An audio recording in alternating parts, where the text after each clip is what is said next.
एक साइड में होना चाहिए। ये देखो बड़ी वाली यूं, ये दोनों इसमें ऐसे फिट हो जाती है। इस तरह आपको इसमें फिट कर लेना है। और फिट करने के बाद ये जो पिन है और इसके साथ में आपको खांचा बताया है, इस खांचे के अंदर ये ऐसे। नमस्कार दोस्तों, आज के वीडियो में ये एलजी का टाइमर है। इस टाइमर को पूरी वर्किंग में आपको बताऊंगा ये वर्क कैसे करता है। तो बारी बारी से आपको हर चीज़ समझाता जाऊंगा, साथ में ये कैसे कैसे काम करता है वो भी मैं बताता जाऊंगा। ये वीडियो पूरा देखना आप। तो इसमें मैं पहले दिखाता हूँ आपको। ये दो गरारी है, ये एक जैसी होती है और दोनों में यहाँ आपको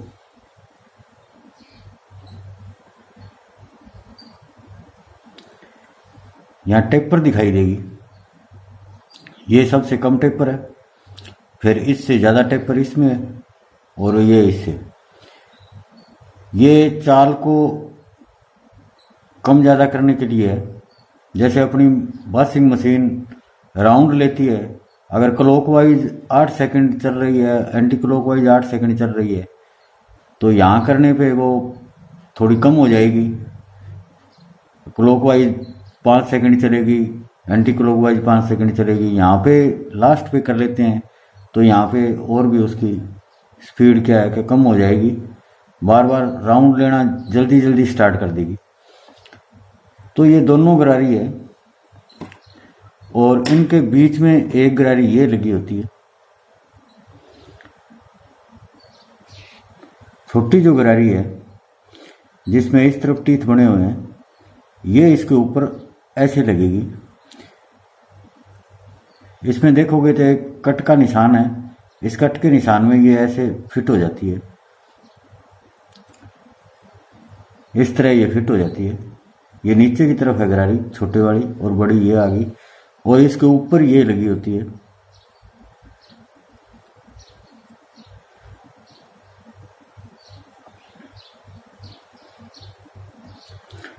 इस प्रकार से ये लगी होती है।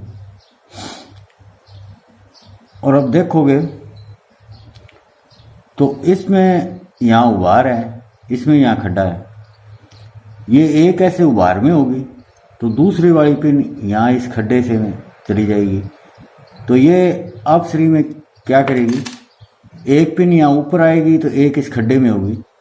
तो ये दोनों ऐसे ऐसे, एक यहाँ हो जाएगी तो एक नीचे एक ऊपर, एक नीचे एक ऊपर, एक नीचे एक ऊपर, ऐसे दोनों ऐसे हिलती रहेंगी। दोनों टी आकार की पत्ती है, इसमें 2 पत्तियां और लगी होती है यहाँ पे। ये जैसे जैसे चलेगी एक को ऐसे दूर कर देगी, एक नज़दीक आ जाएगी, फिर दूसरी को हटा देगी, फिर एक नज़दीक आ जाएगी। ये बारी बारी क्रमवाइज से ऐसे चलती रहती है। मैं अभी लगा के दिखाता हूँ। ये क्लॉकवाइज चलती है और जो इसकी छोटी गरारी है वो यूँ इस हिसाब से रखी जाएगी। जो ये पिन है इसमें लग जाती है ये। और यहाँ एक इस प्रकार की पाइप सी लगी होती है, इसमें यहाँ खांचे से बने हैं। तो ये इसमें नीचे एक साइड में आपको टीथ नज़र आएंगे, एक साइड ये प्लेन होती है, इस वाली पिन में लगती है। और इसके नीचे एक ये पत्ती लगी होती है, इसमें इस तरफ टीथ होते हैं। एक तरफ टीथ है इसके और एक तरफ इधर भी टीथ है। और एक साइड में ये उभार दिया हुआ है, जैसे ये बना हुआ है। ये स्टेप नीचे है, ये पायदान की तरह है। यहाँ एक ऊपर आ गया, एक ऊपर आ गया। ये बाद में समझाऊंगा किस लिए दिए होते हैं। ये पत्ती सबसे नीचे लगी होती है यहाँ पे। टीथ वाली साइड इधर करके इसको इस पिन में लगा देना है। ऐसे ये लगी होती है। और इधर ये सिलेक्टर स्विच है। सिलेक्टर स्विच में 3 पॉइंट होते हैं, ये एक पॉइंट, दूसरा पॉइंट और तीसरा पॉइंट। ये सिलेक्टर स्विच इस साइड में लगा होता है। इसके ये एक साइड में टीथ होते हैं, नीचे देखोगे तो एक साइड में यहाँ टीथ दिखाई दे रहे हैं और एक साइड ये आधी साइड प्लेन होता है। ये टीथ वाली साइड इसी में लगेगी। ये इस तरह लगा होता है। ये इधर सेलेक्टर स्विच आ गया। जैसे ही सेलेक्टर स्विच को अपने घुमाते हैं ये पत्ती भी घूमती है साथ में ये भी घूमेगी इसके ऐसे। और इसमें जहाँ खांचे से बने हुए हैं ये उभार भी है और खांचे भी हैं। इनमें ये जो वाली पिन है, ये जो पिन है इसमें ये बीच में खांचा बना हुआ है, ये इसमें लग जाता है। वो मैं लगा के दिखाऊंगा आपको। ये 3 पत्ती इधर लगी हुई है, इसमें एक यहाँ खांचा बना होता है। इस खांचे में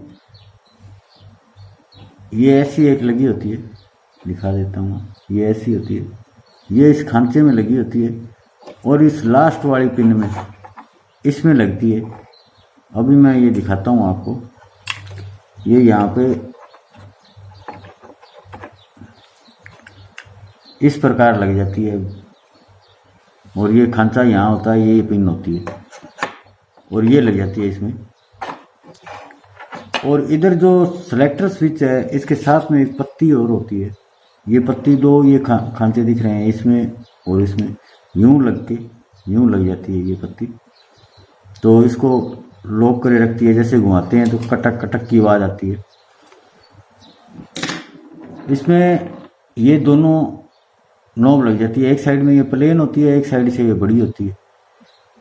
तो ये बड़ी वाली साइड इधर ऊपर की तरफ करनी है। दूसरी जो है दोनों का एक साइड में होना चाहिए। ये देखो बड़ी वाली यूं, ये दोनों इसमें ऐसे फिट हो जाती है। इस तरह आपको इसमें फिट कर लेना है। और फिट करने के बाद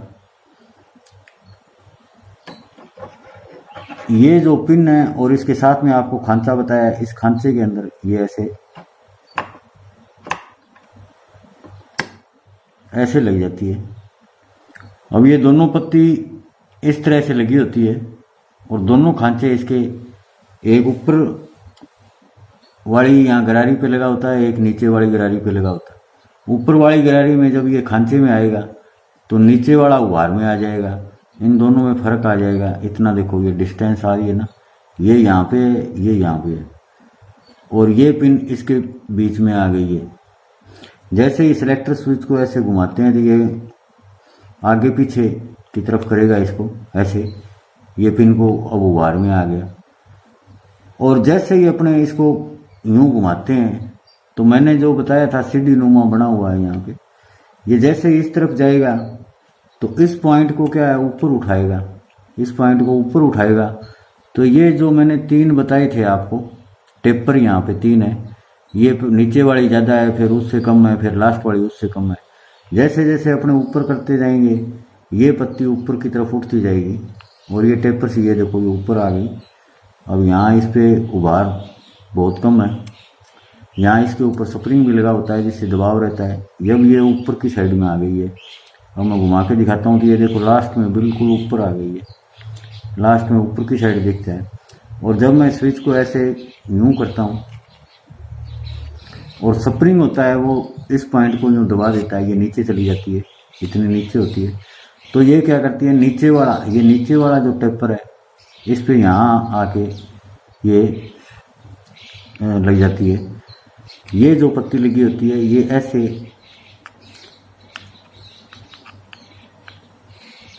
ये जो पत्ती है इसमें ऐसे लगी होती है। एक इसमें टी नुमा पत्ती है, ये टी आकार की पत्ती है, ये जो टी आकार की है।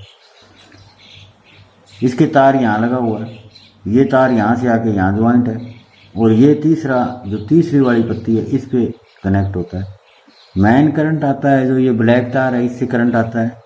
ये बीच वाली पत्ती है, बीच वाली पत्ती में जैसे ही करंट आएगा ये पत्ती इसके टच होगी, टच होते ही ये करंट यहाँ आएगा, यहाँ से इसमें आएगा, इस पॉइंट पे आएगा। ये टी आकार की जो पत्ती है इसमें करंट आ जाएगा, ये टी आकार की पत्ती है इसमें करंट आ जाएगा। इस पे 2 ये पत्तियाँ लगी होती है, ये बारी बारी से एक बार ये टच होती है, जब ये दूर है तो वो टच रहती है नीचे वाली, जब नीचे वाली दूर होगी तो वो ऊपर वाली टच हो जाएगी। और इन दोनों से ये दो तार रेड और येलो दो तार ये निकलते हैं, ये अपने कैपेसिटर पे जाते हैं। और ये जैसे क्लॉकवाइज घूमता जाएगा, ये चक्री क्लॉकवाइज जैसे ही घूमेगी, एक को देखो ये नीचे आ गई, ये ऊपर वाला पॉइंट टच हो गया, नीचे वाला पॉइंट देखोगे तो आपको ये दूर हो गया। इसी प्रकार ये घूमता रहेगा। अब ये ऊपर वाला ऊपर चला गया। अब इन दोनों पॉइंटों में एक स्थिति ये आती है कि दोनों पॉइंट टच नहीं होते। ये इसलिए होता है कि मोटर अपनी एक राउंड में घूम रही है, उसमें स्पीड होती है। अगर एकदम से ये दूसरा पॉइंट टच हो जाए तो उसमें, जैसे अपने कोई गाड़ी है आगे की तरफ चल रही है, अगर बैक गियर एकदम से लगा दें तो उसका गियर का नुकसान हो जाता है। इसलिए इसमें भी गियर का नुकसान हो जाता है। इसलिए थोड़ी देर ये दोनों पत्ती टच नहीं होती। अब दूसरी, अब फिर थोड़ी देर बाद टच होगी, अब दूसरी नीचे वाली टच होगी। और जैसे जैसे मैं इसको घुमाता जाऊँगा, अब नीचे वाली दूर होगी, ऊपर वाली टच होगी। ये ऐसे बार बार क्रम से चलता रहता है। ये तो एक बार अपनी मोटर आगे घूमती है, एक बार पीछे घूमती है। ये सिस्टम यहाँ से होता है। और ये जो सिलेक्टर स्विच है, ये इसको क्या है, इसकी जो अपने चाल है उसको कम ज़्यादा करने के लिए होता है। चाल का मतलब स्पीड से नहीं है। जो राउंड लेते हुए आगे की तरफ 8 सेकंड चलती है, पीछे की सेकंड 8 सेकंड चलती है। अगर उसकी स्पीड अगर कम करेंगे तो वो 6 सेकंड आगे की चलेगी, 6 सेकंड पीछे चलेगी। उसी प्रकार ये 3 यहाँ टेपर दिए होते हैं, ये 3 स्पीड होती है इसकी भी, कितनी सेकंड आगे घुमाना है, कितनी सेकंड पीछे घुमाना है, इसलिए ये सेट होता है। ये पोर्शन सेलेक्टर स्विच में आ गया। और ये सेलेक्ट कैसे है ये आपको समझ में आ गया होगा। इसका आगे का पार्ट 2 में आएगा, वो ज़रूर देखना। ये जानकारी आपको कैसी लगी, अच्छी लगी तो लाइक करना, शेयर करना, सब्सक्राइब करना। धन्यवाद।